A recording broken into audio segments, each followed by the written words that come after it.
Well, history was made in Las Vegas, Nevada on Saturday night. The T-Mobile Arena hosted its very first UFC event, and what an event it was. UFC 200, it broke the UFC Las Vegas attendance record and gate record, and there were some pretty interesting results as well. Hello again, everyone. I'm Ariel Helwani in Las Vegas. This is our final video of UFC 200 Fight Week. What a week it was. We have a lot to discuss, my friends. That, of course, Marc Raimondi. That is Shaun Al-Shatti. Meeting up one more time to recap a memorable UFC 200 event, perhaps not the A+ that the UFC was hoping for, but maybe a solid B+. We'll talk about that. The big news, of course, Amanda Nunes is the new UFC Women's Bantamweight Champion. She defeats Miesha Tate in the first round, submitting Miesha Tate via rear naked choke. Shaun, let me start with you. Miesha Tate, in my opinion, her greatest strength has always been her toughness. Yes. It's not easy to break her. Amanda Nunes needed a couple minutes to break her. Are you shocked by this result? You know what, I am, to be honest. And it was very strange, right? I don't feel like I'm out of place saying that. The whole fight seemed very strange. Miesha seemed off, and even the end, it seemed like she submitted more to a neck crank than anything. I mean, we saw in the Ronda fights, Miesha basically was willing to get her arm broken.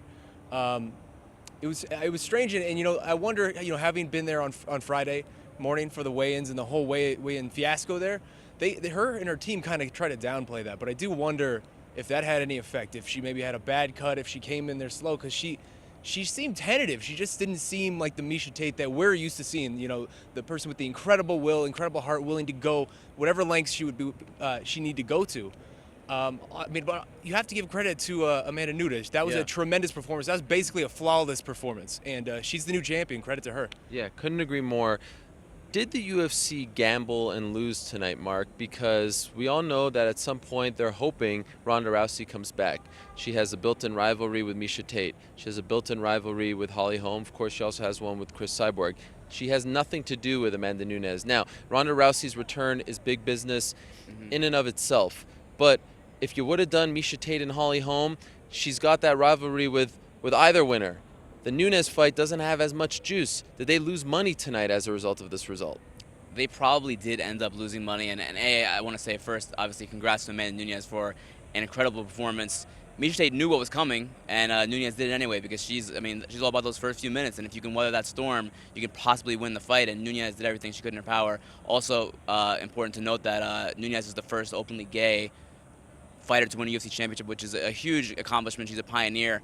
To your point about Ronda Rousey, yeah, that fight does not make as much money. Obviously, Tate versus Rousey is the fight to make, and the UFC thought that Holm versus Rousey was the fight to make initially. And part of me thinks that the reason why this fight tonight was not Holm versus Tate too was because they were kind of punishing Holm a little bit for not waiting for Rousey to come back. Now, I don't know that for sure. It's speculation, but I feel like they were kind of saying, you know what, Holly, you didn't do us a favor by waiting for Ronda Rousey to come back for that big rematch, so we're not going to do you a favor by giving you that immediate rematch. So you probably did deserve. And that's just my opinion. That's speculation, but I think that's actually what happened, and that's why we had Tate versus Nunes tonight instead of Tate versus Holm too. I personally think that Holly Holm gets pay-per-view points, and they didn't want to share that pie with one more person because Amanda Nunes doesn't. That's my opinion. Sure, but I don't know if when that fight came together, I'm not sure if they knew that Brock Lesnar was going to come back or not. Although they had been teasing a big announcement, I get your point 100%. So here we have Amanda Nunes as champion, and it's interesting because if you recall UFC 100, it ended with this crescendo. It was Brock Lesnar, you know, foaming at the mouth. Remember that? Talking about Coors Light, all this stuff. I remember watching Pardon the Interruption on Monday. They were all talking about Brock Lesnar. In hindsight now, they put Miesha Tate and Amanda Nunes in the main event after all the switches this week. And it was a great fight. It was a fantastic finish. But did it feel the same after 100 with that crescendo? Did this feel like the way to end an event like this? You know what, I'm going to be honest and say that it didn't. It felt almost strange in a way. It felt anticlimactic, and none of that is the fault of Amanda Nunes. It was just kind of the weird series of events that led up to it, right? Like the DC fight was very frustrating to watch, just in general, in regards to how the arena reacted to it. I was disgusted, to be honest, with how that fight was treated by the crowd here at the T-Mobile Arena. And then, you know, we lead into the Brock fight, and that fight was slower than the DC fight. I mean, there was very little action happened in that fight, and then you end with Amanda Nunes, which was again a very strange performance from Miesha Tate. It didn't feel like it led to some ultimate climax, and you're right. It wasn't that kind of moment where we come away from it feeling like, wow, that was an unbelievable card.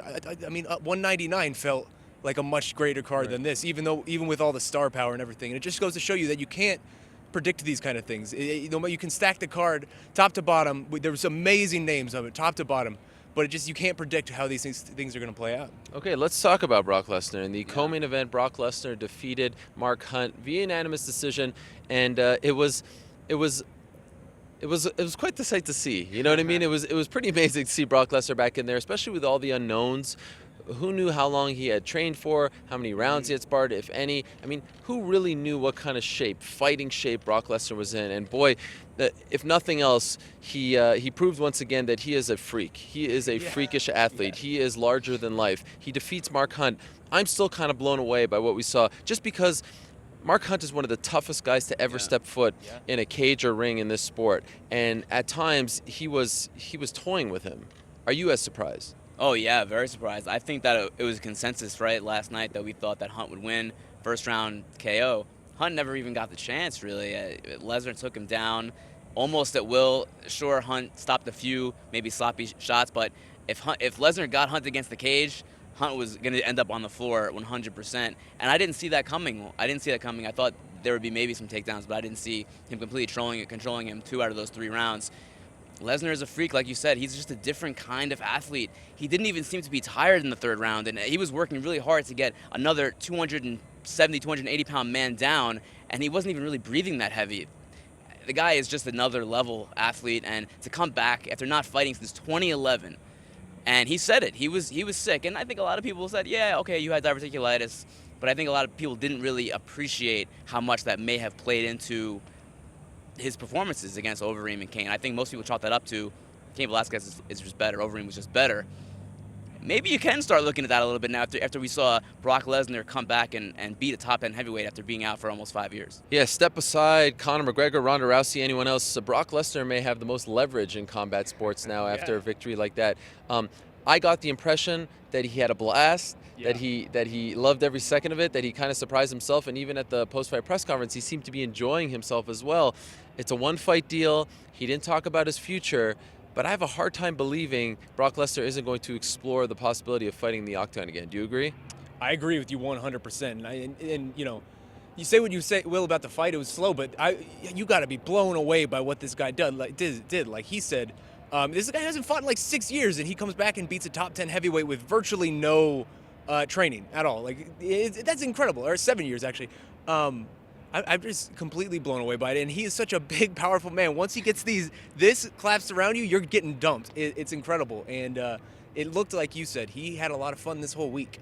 It seemed like he really was enjoying the experience. He was taking it in, and I wouldn't be surprised if we see him again. I mean, it seems like this could be a mutually beneficial relationship for UFC and WWE. Yeah. As long as he keeps winning and they keep giving him, favorable match. And that wasn't favorable matchmaking, but if they do give him favorable matchmaking going forward and he keeps being successful, that seems like I don't follow WWE, but that seems like something you could really, parlay into some kind of storyline or whatever they're doing there. Well, this is a huge victory for WWE. They have the talk of the town now appearing on their programming, up to their big pay-per-view in August, SummerSlam. I want to add to that. We were saying that the powers that be at WWE were probably celebrating this wildly, but now that I think about it, maybe not, because Brock Lesnar might go back to WWE now and say, well, if you don't want me to fight, you better pay up. And that is what Brock Lesnar has done. The guy has gone to the well time and time again, pitting the UFC and WWE against one another and reaping the financial benefits. I see that happening again now. Yeah, well, we'll see what happens. He does have a contract, but money always talks when it comes to these situations. Brock Lesnar, in my opinion, when he left the UFC after 141, that was a Hall of Fame career. What he has done in the UFC, even before tonight, nothing short of amazing. I think this performance, given the circumstances, may have been more impressive than any of those other victories, including when he beat Randy Couture. Let's move along now to that Daniel Cormier fight against Anderson Silva. I don't usually get caught up in the crowd stuff. I was very much bothered by the reaction. I agree. Here's a guy, Daniel Cormier, who could have just said, you know what, I'm going to wait. I'm going to go back home. I'm going to get my payday somewhere else. No, he stayed on the card, and I'm not going to try to preach here or anything, but he stayed on the card and fought the supposed greatest of all time on 3 days' notice. People booed him. 2 days' notice. People booed him for winning a fight, for doing what he needed to do, for playing to his strengths. Yeah. To me, that was one of the most disgusting crowd reactions to a fight that I've ever seen. To boo a guy who essentially tried to save the card in some ways is unfathomable. You agree? I was. And don't give me this thing No. about people hard-earned money. The guy could have. There were two options: don't fight or fight. Yeah. He fought, and you booed him. Unbelievable. You're 100% right, and it was bizarre in so many different respects, and it only got worse as the fight went on. It got to the point where if Daniel Cormier even clinched, they would start booing, and it's like, guys, this is not a kickboxing fight, man. What do you want? Like, what do you expect from the guy? Anderson's longer, he's bigger, he's a better striker. Like, do you just want him to stand in front of Anderson Silva and stand and trade for 15 minutes? There's a reason Daniel Cormier is a champion. Yes. It's because he's a smart fighter.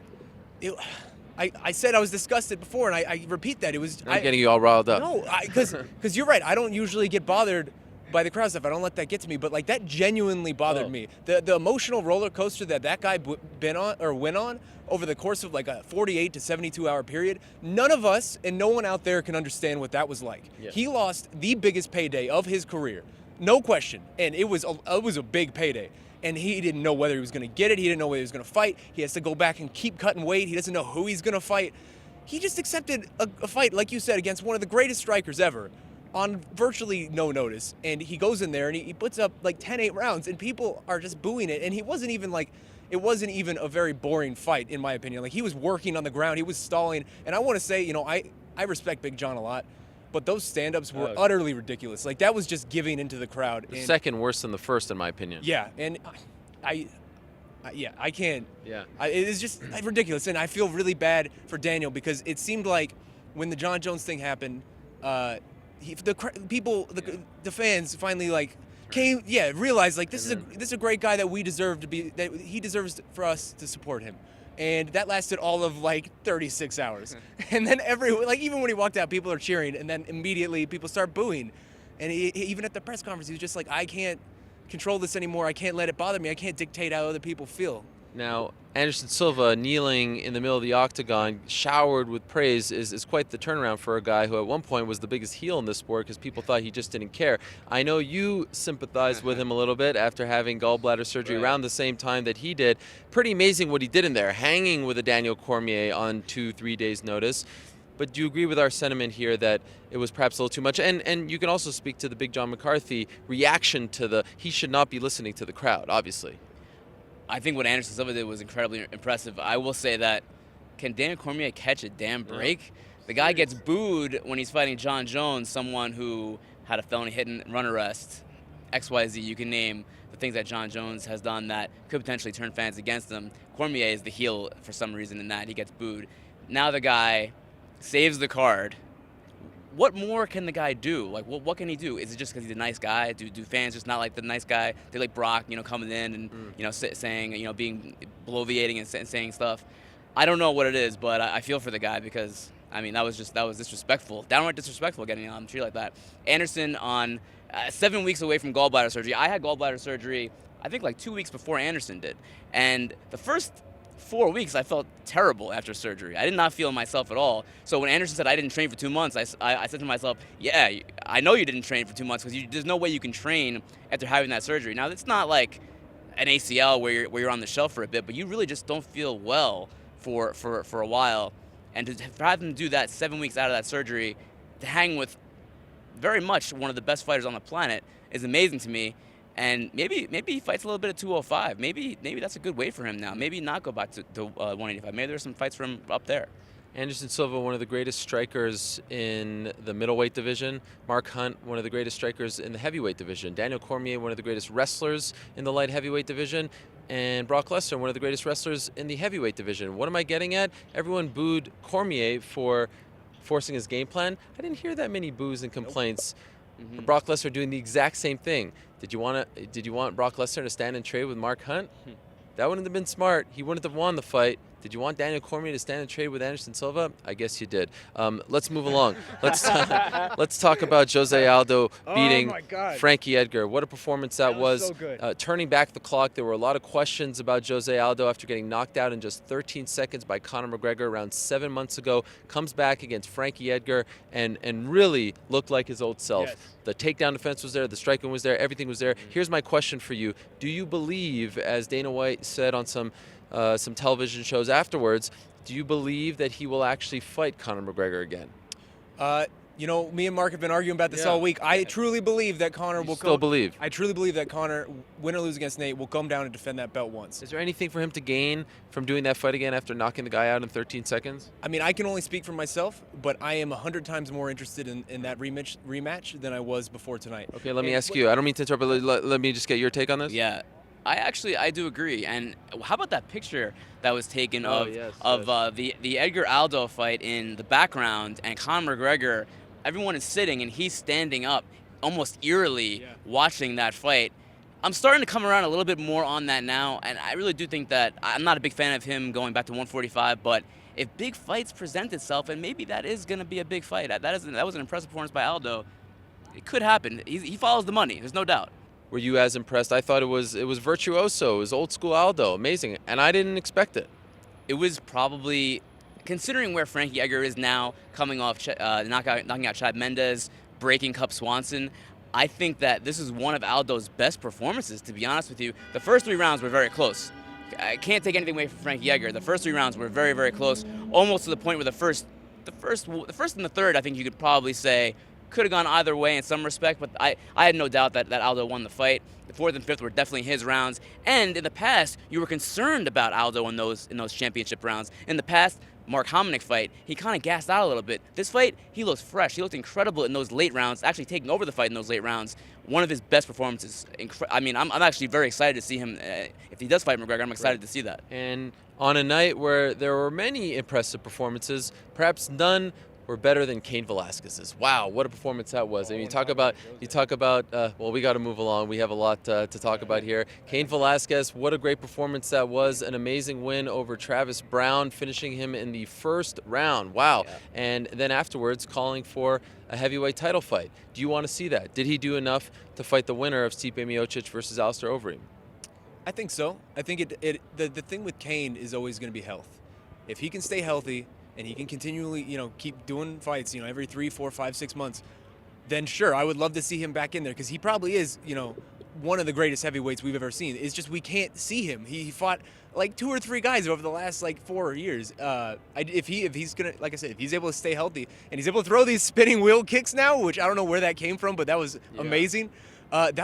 He just put it on Travis Brown. That was a vintage Cain performance, and it was very impressive. If not better than some of his old performances. Sure. I mean, he seemed a lot more agile, quick, went for the kill. I mean, really impressive stuff out of Cain Velasquez. Okay, let's wrap this thing up. Yep. A lot of great performances, but any other that you want to mention before we say goodnight? I do want to mention Juliana Peña's performance against Kat Zingano. She was an underdog going into that fight, and if Ronda Rousey is not coming back anytime soon, Juliana Peña might deserve that next title shot. Obviously, Holly Holm fights Valentina Shevchenko in a few weeks in Chicago. The winner of that will be right up there. But Kat Zingano, Juliana Peña said at the press conference, Zingano beat Nunes already. She beat Miesha Tate already. Peña beat Zingano. So, I mean, you can't take anything away from Peña's resume. I think that she could possibly get that next shot. I think if Miesha Tate would have won tonight and Holly Holm wins on July 23rd, I think that's the fight. Mm-hmm. But now that Amanda Nunes won, I think that opens the door for Juliana Peña. I think if they don't give her the title shot now, it's a crime. Yeah. What more can she do? She's 7-0 essentially in the UFC, and she's beaten some of the toughest women in this division. Unbelievable. Final word, any other performance you want to talk about? Joe Lazon was tremendous, just blasting through Diego Sanchez like that. I mean, Diego's, even at this age, still too tough for his own good. Gegard Mousasi, really that was impressive as well. And I want to end with Kelvin Gastelum versus Johny Hendricks. That was obviously the biggest win of Kelvin Gastelum's career, but man, what happened to Johny Hendricks? Like, that fight, that was a great fight. I don't want to take anything away from that fight, but he just does not look like the guy who reigned over welterweight at all. And let's give a shout out to all the winners then. Jim Miller with a big win over Takanori Gomi. Sage Northcutt showing some heart. silencing the critics, defeating Enrique Marin, and how about the former bantamweight champion TJ Dillashaw defeating Rafael Sunsao? Is he now the #1 contender in that division? We will find out. All right, we are done. This was a lot of fun, guys. Memorable. It didn't turn out like we thought it would, but in the end, a very successful night for the UFC business-wise, and there are some interesting fights to make out of UFC 200. I wonder if deep down inside, the employees of Zuffa will admit in a quiet moment that yes, it was a success. It was good to have a UFC 200 here, but maybe it's good that this storm has passed. This event has been one big headache for them for the last year, and maybe it's nice to just move on to the regular ones, 201, 202, etc. Although the Conor McGregor show should be a different kind of headache for everyone involved. We'll talk about that at a later date. Thank you so much for watching our coverage of this amazing week, all week long from here in Las Vegas. We 100% sincerely appreciate everyone's support and you guys checking out all of our work, really from the bottom of our hearts. Thank you so much for watching our coverage on MMAfighting.com. We'll be back on Monday for the MMA Hour, a great show planned for all of you. But for now, we say goodnight from Las Vegas. Thank you again.